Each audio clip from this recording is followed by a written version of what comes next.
В этом видео я хочу рассказать об опыте использования Google Pixel 6a. Я пользуюсь этим смартфоном уже более полугода в качестве основного аппарата и хочу поделиться впечатлениями от этого устройства. Расскажу, что понравилось, а от чего я не в восторге. В прошлом году я выбирал себе новый гаджет взамен iPhone 8 Plus, который уже порядком устарел. Покупать новый гаджет от Apple для меня было довольно накладно. Хотелось что-то из среднего сегмента с хорошим соотношением цена-качество. И выбор пал на смартфон от Google. Покупал я его за 380 евро, а сейчас его можно уже купить в среднем за 320 евро, что делает этот аппарат очень привлекательным даже в 2023 году за счет отличного сочетания околофлагманских характеристик и цены. Давайте начну с того, что мне понравилось в этом смартфоне. Первое, что я хотел бы отметить, это дизайн и материалы корпуса. 6a выглядит великолепно, скромно и строго. Пластик на тыльной стороне ощущается как добротный и качественный материал, а металлическая рамка приятно холодит руку. Сборка отличная, все собрано добротно, ничего не скрипит и не люфтит. У меня аппарат в белом цвете, и мне очень нравится, как он смотрится. Плюс на белом цвете не видны отпечатки пальцев. Несмотря на то, что я ношу Pixel без чехла, на задней крышке снизу появилось немного мелких царапин, но из-за белого цвета корпуса их незаметно. На металлической рамке никаких следов пользования не появилось за все время, кроме следов падения на кафель. Случайно уронил телефон из кармана на плитку, появились едва заметные следы падения, а задняя крышка не растрескалась. Прятать смартфон в чехле точно не стоит, потому что держать без чехла его гораздо приятнее, да и выглядит шикарно. Еще один плюс – блок камер выпирает совсем немного и не доставляет никаких неудобств. Если говорить об эргономике, то размеры и вес 6a позволяют держать этот смартфон комфортно, не напрягая руку. Кнопки управления у меня никаких проблем не вызвали, для меня они находятся на своем месте. Теперь немного о самом опыте взаимодействия. Во-первых, мне действительно понравился Pixel Experience и Android в том виде, в котором он установлен на смартфоны Google. Сам же переход на Android с iOS для меня был безболезненным и бесшовным, учитывая, что у меня и так все нужные данные хранятся в облаке. Очень порадовало быстродействие системы и что на телефоне нет никакого лишнего софта. Не могу оценить быстродействие и мощность в полной мере, потому что мои сценарии использования включают в себя видео, музыку, социальные сети и съемку фото. При таком сценарии никаких проблем с производительностью и скоростью работы нет и, наверное, быть не может. 13-й Android меня тоже более чем устраивает как своим внешним видом, так и логикой взаимодействия. Особенно мне нравятся цветовые темы и акценты интерфейсов цвет обоев. И к одним обоям можно выбирать разные цветовые темы. Это отлично освежает телефон, когда уже и обои, и интерфейс набили оскомину.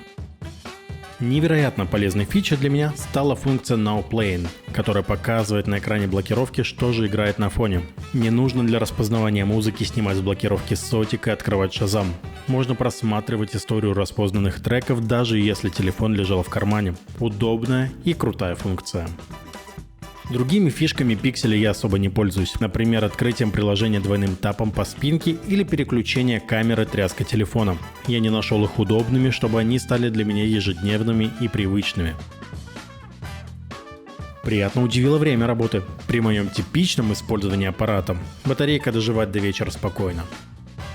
Наверное, к плюсам я бы еще отнес дисплей. Приятные цвета, высокая плотность пикселей, даже с частотой обновления в 60 Гц все интерфейсы и приложения ощущаются плавными. Отсутствие 90 или 120 Гц для меня не является серьезным минусом или недостатком.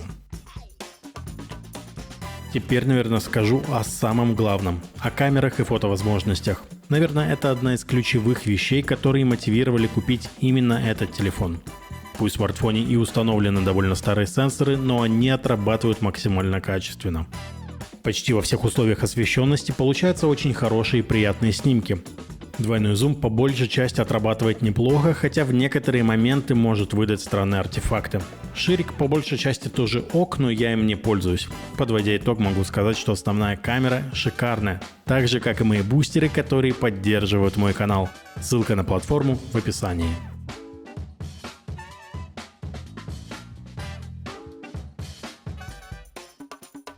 .6a, разумеется, далеко не идеальный аппарат со своими слабыми сторонами.